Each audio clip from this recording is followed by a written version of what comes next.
कल आपको बताया था पेस्टोलॉजी एवं रॉस के अनुसार विकार जो अवस्थाएं होती हैं हमने आपको वो बताई थी। सभी लोगों को ध्यान से देखना है और समझना है इस चीज को जो हम आपको बता रहे हैं।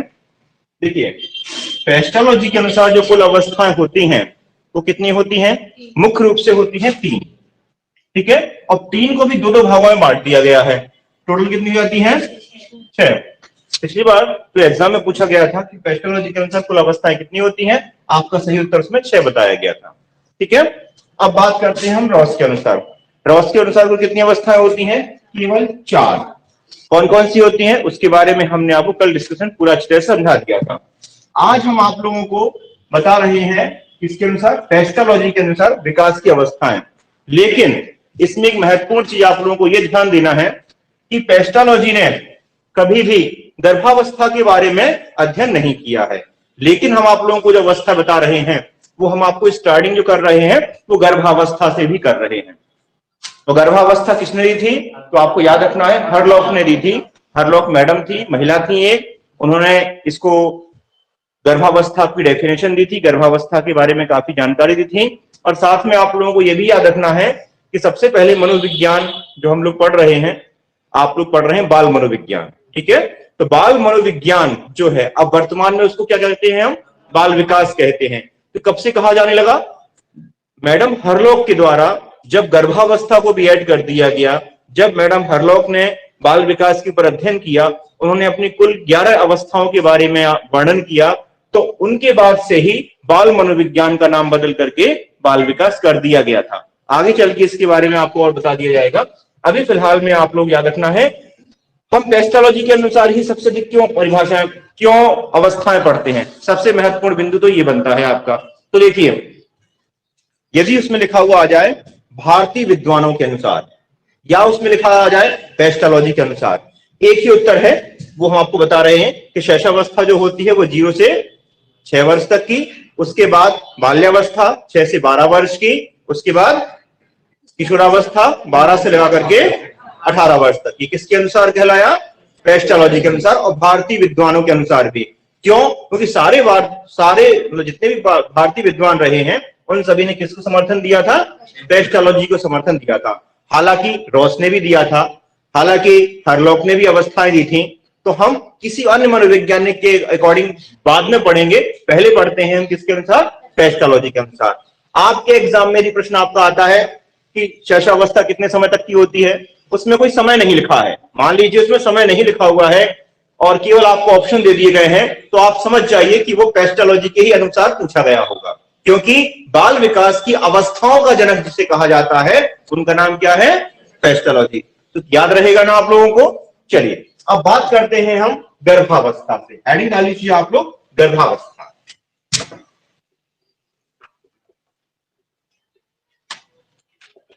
सबसे पहले गर्भावस्था के समय के बारे में बात करते हैं हम।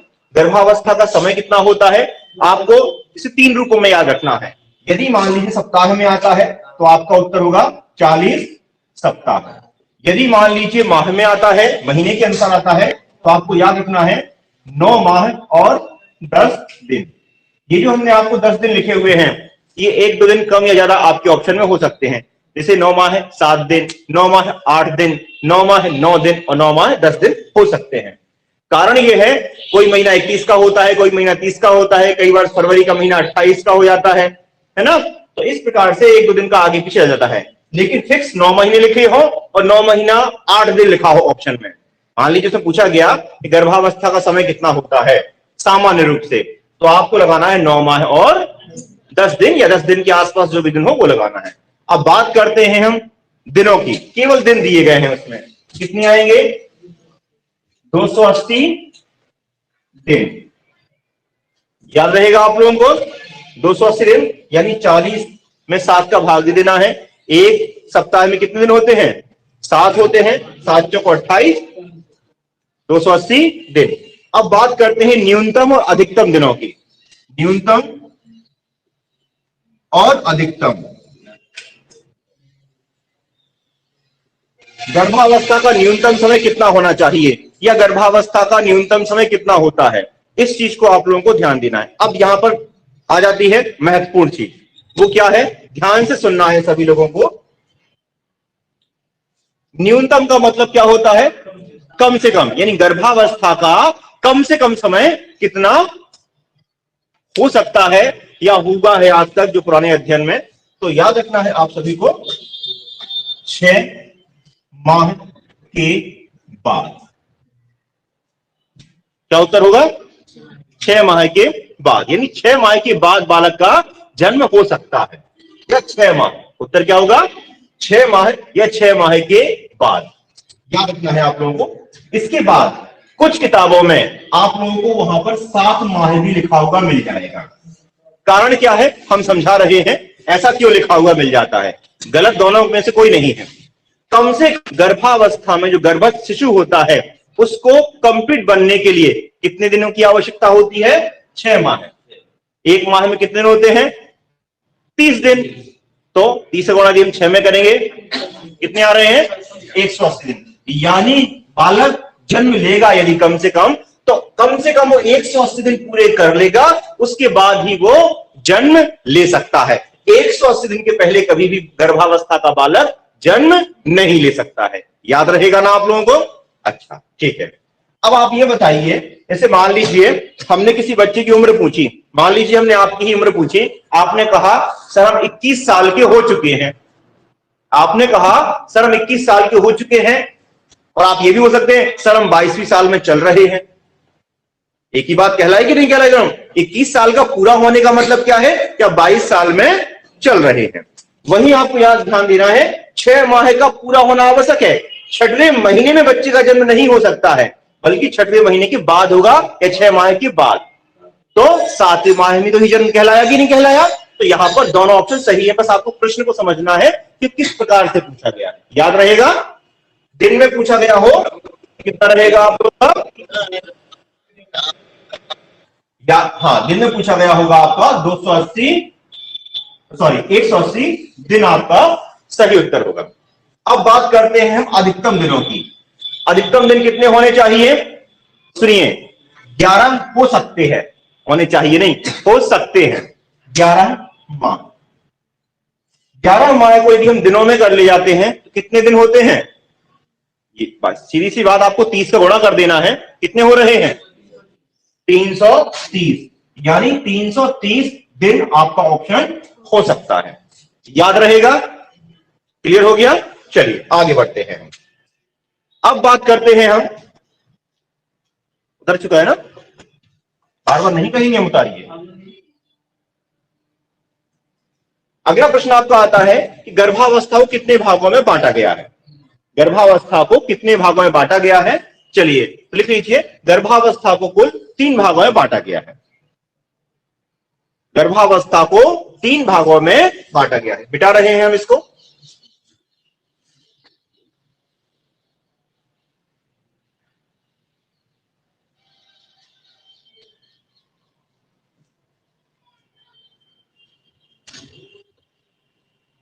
तीन अवस्थाएं,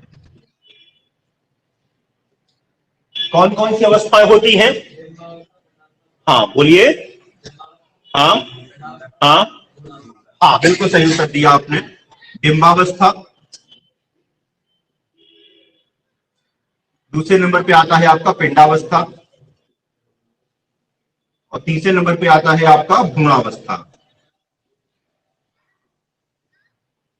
अब समय लिख लेते हैं हम तीनों का। देखिए टोटल 40 सप्ताह होते हैं, इस 40 सप्ताह के अंदर ही हमें डिवाइड करना है। तो सबसे पहले जो ऑप्शन आता है डिंबावस्था का, वो कितने समय का होता है, याद रखना है आप लोगों को 2 सप्ताह का। ठीक है। इसके बाद दूसरा जो प्रश्न आपका आता है वो आता है पिंडावस्था का। पिंडावस्था का समय होता है कितना, 6 सप्ताह का। यानी ये कौन से सप्ताह से प्रारंभ हो जाती है, तीसरे सप्ताह से लेकर के 8वें सप्ताह तक चलेगी। याद रहेगा ना, तीसरे सप्ताह से 8वें सप्ताह तक। देखिए क्योंकि 2 सप्ताह तक तो पहली ही अवस्था चली थी, तो जब दूसरी अवस्था प्रारंभ होगी तो पहली अवस्था के बाद ही तो होगी, इसलिए इसे तीसरी अवस्था ही कहा जाएगा। याद रहेगा? आगे बढ़ते हैं हम। क्या?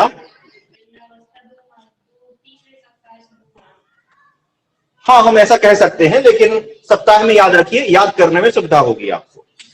इसके बाद बात करते हैं हम भ्रूणावस्था की। भ्रूणावस्था कितने समय की होती है? आपको याद रखना है, वैसे तो यदि हम 40 सप्ताह के अनुसार चल रहे हैं तो कितने सप्ताह बचे हुए हैं? 32 सप्ताह। 32 बचे हुए हैं ना। लेकिन आपको 32 सप्ताह ऑप्शन में मिले या ना मिले, आपको याद रखना है 9वें सप्ताह से 9वें सप्ताह से जन्म तक। यहां पर हमने ऐसा क्यों लिखा है 9वें सप्ताह से जन्म तक? क्योंकि इसका जो समय होता है, हमने बताया ना, न्यूनतम और अधिकतम हो सकता है। क्लियर समझ में आ चुका है? आगे बढ़ते हैं। कोई प्रश्न है यहां पर आपका? नहीं है। अब याद रखिए, अभी हम आप लोगों को बाल विकास पढ़ा रहे हैं, जो आपके काय में आना है। आपके यूपी टेट में भी आपके क्वेश्चन आएंगे, आपके एमपी टेट में भी आएंगे क्वेश्चन, आपके सी टेट में भी आपके क्वेश्चन आएंगे।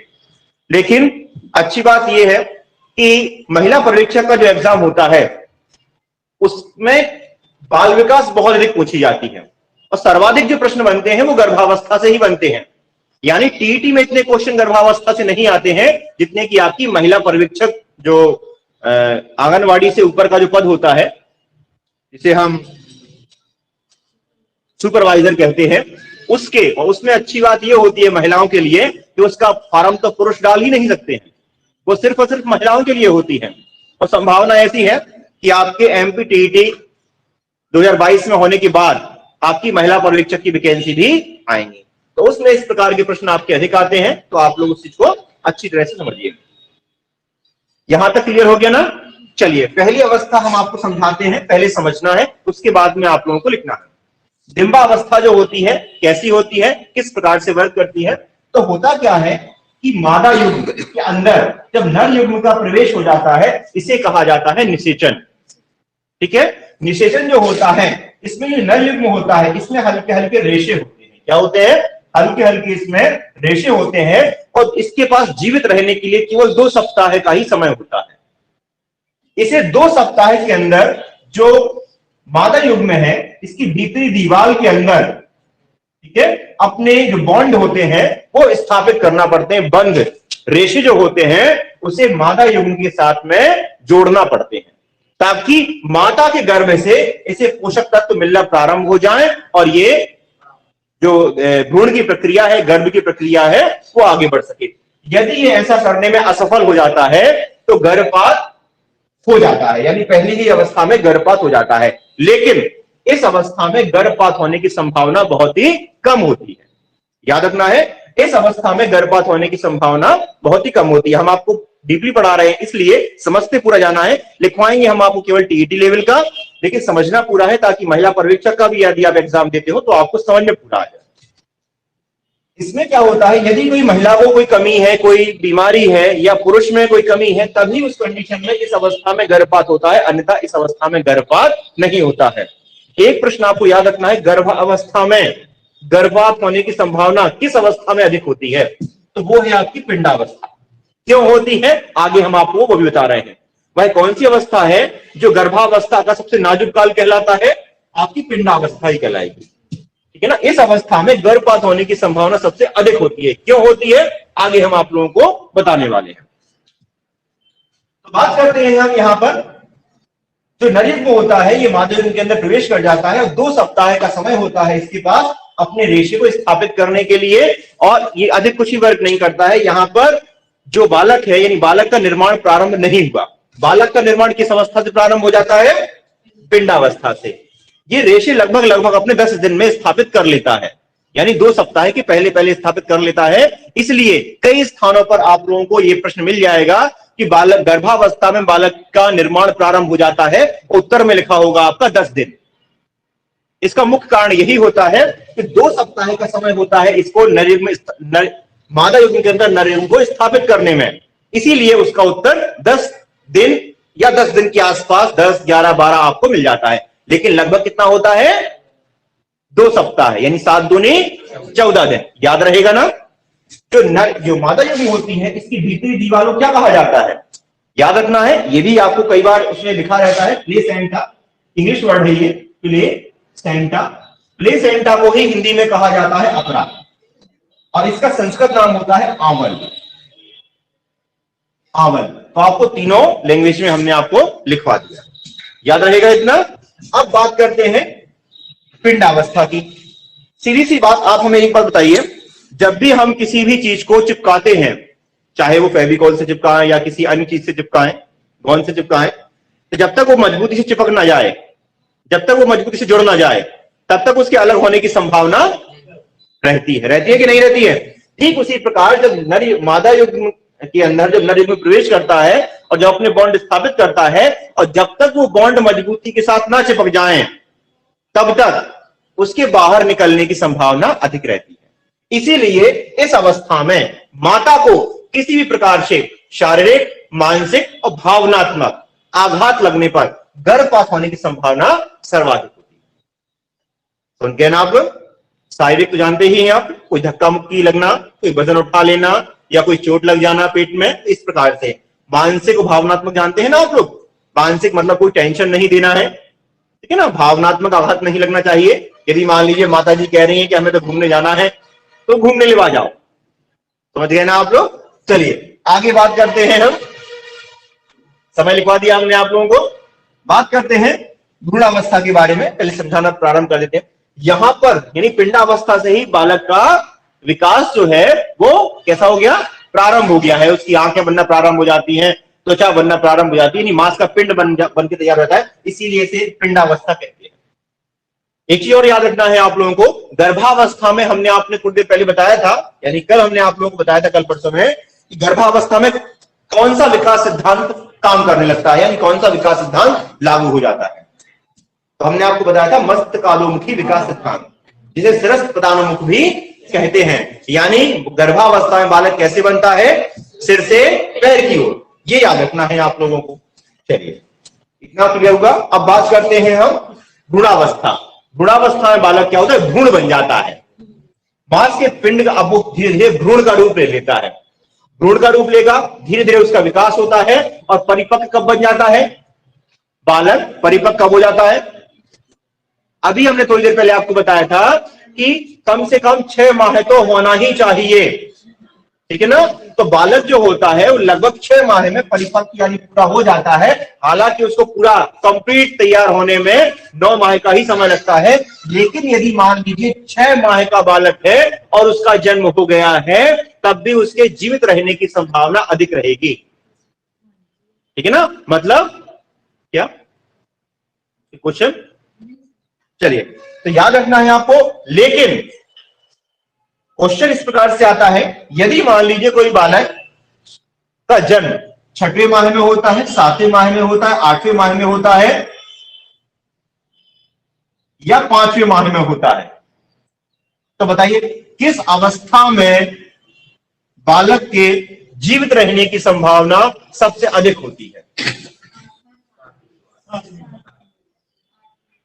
हाँ, अधिकांशतः बच्चों का कहना होगा, सबसे बड़ी संख्या चूंकि 8 की लग रही है, इसलिए हम 8 के साथ ही जाएंगे कि 8 में तो बच्चा और परिपक्व हो गया होगा, बन के हो गया होगा ना। लेकिन ये गलत उत्तर है। आपको याद रखना है 7 माह का बालक यदि जन्म ले लेता है तो अब भी उसके जीवित रहने की संभावना 8वें माह की तुलना में कई गुना ज्यादा होती है। कारण क्या है? कारण यह है कि 7वें माह का बालक सर्वाधिक गर्भावस्था में सर्वाधिक सक्रिय होता है। कैसा होता है? सक्रिय होता है। हम आप लोगों को पूरी की पूरी जो क्लास है आज की वो हम यूट्यूब पर डाल देंगे आपको, तो आपको पूरी जानकारी मिल जाएगी। यदि आप लिखना चाहें तो उसको लिख भी लेना। 8वें माह में बालक सुषुप्तावस्था में यानी निष्क्रिय होता है। कैसा होता है? गर्भावस्था का बालक जो होता है वो 8वें माह में निष्क्रिय हो जाता है। इसीलिए इस समय जन्म लेने पर जीवित बचने की संभावना कम होती है। हम आपको एक उदाहरण देकर के समझाते हैं। यदि मान लीजिए अचानक से आप सो रहे हो, बहुत अच्छी नींद सो रहे हो, ठीक है ना, अचानक से कोई घटना घट जाए, ठीक है, मान लीजिए भूकंप आ गया, ठीक है, तो क्या आप उतने जल्दी एक्टिव होके अपने आप को बचा पाओगे? नहीं बचा पाओगे। लेकिन आप दौड़ रहे हो, खूब मेहनत करके आए हो और बैठे हुए हो और तुरंत पता चलता है कि भाई भूकंप आ गया है, तो आप घर से बाहर तुरंत निकल सकते हो। यानी उस समय आपकी बॉडी कैसी थी? एक्टिव थी। यानी सीधी सी बात, जब हम एक्टिव होते हैं तो हमारे कार्य करने का तरीका, हमारी बॉडी का रिकवरी जो रेट होता है वो अधिक होता है। 7वें महीने में बच्चा जब जन्म लेता है तो उसका रिकवरी, उसकी जो बॉडी होती है बहुत जल्दी रिकवर कर लेती है। लेकिन 8वें महीने में, क्योंकि वो बन के कंप्लीट हो जाता है, अब उसको जन्म लेना है, 8वें महीने में थोड़ा सा वो निष्क्रिय हो जाता है। भाई बनने के बाद थोड़ा आराम कर ले, बाहर जाके दुनिया से लड़ना है हमें, ठीक है ना, तो आराम करने के मूड में चला जाता है, स्लीपिंग मोड में। और भाई स्लीपिंग मोड में जब उसको जगा दिया जाता है, यानी उसका जन्म हो जाता है, तो खतरा बढ़ जाता है, ठीक है ना। चलिए, तो ये यहां पर कॉन्सेप्ट रहता है। आपने देखा होगा अक्सर आजकल प्राइवेट जितने भी हॉस्पिटल होते हैं उसमें देखने को मिलता है कि समय से पहले ही ऑपरेशन कर दिया जाता है। ये कमी है हमारे भारत में और सरकार इसकी तरफ बहुत ही कम ध्यान दे रही है कि भाई लालच के चलते कुछ डॉक्टर्स लोग, कुछ ऐसे हॉस्पिटल वगैरह जो होते हैं वो समय के पहले ही ऑपरेशन कर देते हैं। इसमें महिला को भी शारीरिक रूप से और मानसिक रूप से परेशानी होती है, बालक के स्वास्थ्य के ऊपर भी गलत प्रभाव पड़ता है और पैसे की हानि तो होती ही है, ठीक है ना। तो लेकिन अब क्या कर सकते हैं भाई, इसको आम जनता तो कुछ कर नहीं सकती है, सरकार को ध्यान देना चाहिए। तो सरकार जो है वो रजाई में मुंह ढाक करके सो रही है। तो अभी हमने आप लोगों को 2-3 चीजें और बताई हैं, याद रखना है। यदि प्रश्न आपका आता है गर्भावस्था में वह कौन सा समय होता है जिसमें बालक सर्वाधिक सक्रिय होता है, तो 7वां माह रहेगा आपका। सक्रिय शब्द का प्रयोग होता है तो 7वां माह रहेगा। सक्रिय को हम एक्टिव कहते हैं, ठीक है ना। यदि मान लीजिए निष्क्रिय शब्द का प्रयोग होता है तो आपको याद रखना है कि 8वें माह का बालक गर्भावस्था में सबसे अधिक निष्क्रिय होता है। लेकिन यदि हम कहते हैं संवेदनशील, यदि हम कहें कि गर्भावस्था का वह कौन सा माह है जिसमें बालक सर्वाधिक या सबसे अधिक संवेदनशील होता है, क्या सक्रिय और संवेदनशील एक ही वर्ड है? क्या सक्रिय और संवेदनशील एक ही चीज है? इसका इंग्लिश वर्ड क्या होगा संवेदनशील का? सेंसिटिव। बिल्कुल सही उत्तर है। तो सेंसिटिव और एक्टिव में अंतर है या नहीं है? बिल्कुल है। देखिए, सेंसिटिव उसे कहा जाता है, इसे गर्भावस्था में बालक है और उसके आसपास, मतलब गर्भावस्था में है, माता है, गर्भवती है, और उस अवस्था में यदि कोई सिगरेट पीता है, कोई धूम्रपान करता है, या मान लीजिए माता जी को भी कोई परेशानी है और वो दवाइयां खाती हैं, तो इसका सीधा प्रभाव जो होता है वो बच्चे के ऊपर पड़ता है। तो याद रखना है, बालक गर्भावस्था में 5वें माह में सबसे अधिक कैसा होता है? संवेदनशील होता है। हालांकि पूरी की पूरी गर्भावस्था संवेदनशील होती है और पूरी की पूरी गर्भावस्था में माता को कुछ चीजों का परहेज रखना चाहिए, कुछ चीजों को ध्यान में रखना चाहिए, जैसे कि गर्म और ठंडे पदार्थों का सेवन, इसके अलावा दवाइयों का सेवन, इसके अलावा धूम्रपान का सेवन, ठीक है ना। इन सब चीजों से माता को दूर रहना चाहिए। लेकिन फिर भी 5वां माह यदि जब होता है, 5वां माह जब प्रारंभ हो जाता है, ऐसी अवस्था में सर्वाधिक ध्यान रखना चाहिए, ठीक है ना। तो ये आपको याद रखना है। संवेदनशील किसमें कौन सा महीना होता है? 5वां महीना। सक्रिय कौन सा माह होता है? 7वां माह। निष्क्रिय कौन सा माह होता है? 8वां माह। और गर्भपात होने की संभावना सबसे अधिक किस अवस्था में होती है? तो सेकेंड अवस्था में, यानी पिंडावस्था में। यहां तक तो क्लियर है ना आप लोगों का? चलिए, आप लोगों ने सुना भी होगा गांव में अक्सर जब कोई माता गर्भवती होती हैं तो उनकी जो सासू माँ होती हैं या घर में जो भी बुजुर्ग महिलाएं होती हैं, वो प्रारंभ के समय में, स्टार्टिंग टाइम में उस महिला को ज्यादा काम नहीं करने देती है ना। वो कहती है नहीं, थोड़ा सा आराम करो, थोड़ा सा आराम करो। क्यों कहती है वो? उनको पता होता है कि भाई प्रारंभ में गर्भपात होने की संभावना अधिक होती है, क्योंकि अब भाई उनको जो भी कारण रहा हो, जैसे भी, उनको पता होता है कि भाई ये जो अवस्था होती है बहुत ही नाजुक काल है, ये गर्भावस्था का सबसे नाजुक काल यही अवस्था कहलाती है। यदि हम कहें जीवन का नाजुक काल कौन सा है? जीवन का सबसे नाजुक काल कौन सा कहलाता है? कंफ्यूज हो गए आपको? चलिए आगे बढ़ेंगे, जन्म लेने के बाद की बात है वो, अभी तो हम गर्भावस्था की पढ़ रहे हैं ना। चलो, किशोरावस्था होती है कि बाल्यावस्था की शशावस्था? चलिए कल अपन इसके ऊपर डिस्कशन करेंगे, आने वाला है वो टॉपिक। फिलहाल मैं आपको याद रखना, गर्भावस्था का सबसे नाजुक समय यही होता है। और जैसे ही सासू मामा को पता चलता है कि भाई इनका ये समय जो है वो कंप्लीट हो चुका है 2 माह के बाद, फिर गांव की जो मतलब सासू माँ होती हैं, जो बुजुर्ग महिलाएं होती हैं, वो अपनी बहुओं से खूब काम करवाती हैं। ठीक है ना, खूब काम करो, झाड़ू पोछा करो। क्यों कराती हैं? उनको पता होता है कि अब इस अवस्था में टेंशन लेने की आवश्यकता नहीं है। बस गर्म ठंडा पानी नहीं देती हैं, चाय गर्म दूध है ठंडा करके पियो, जब बहुत ज्यादा खट्टी चीजें मत खाओ, बहुत ज्यादा नमक मिर्च मत खाओ, बहुत ज्यादा तेल मत खाओ। सुना होगा आप लोगों ने ना, अपने मोहल्ले में, अपने आसपास कहीं ना कहीं आपने ये चीजें देखी होगी। इतना समझ में आ गया आप लोगों को? किसी को किसी प्रकार की कोई परेशानी हुई हो या कुछ समझ में ना आया हो तो बताइए।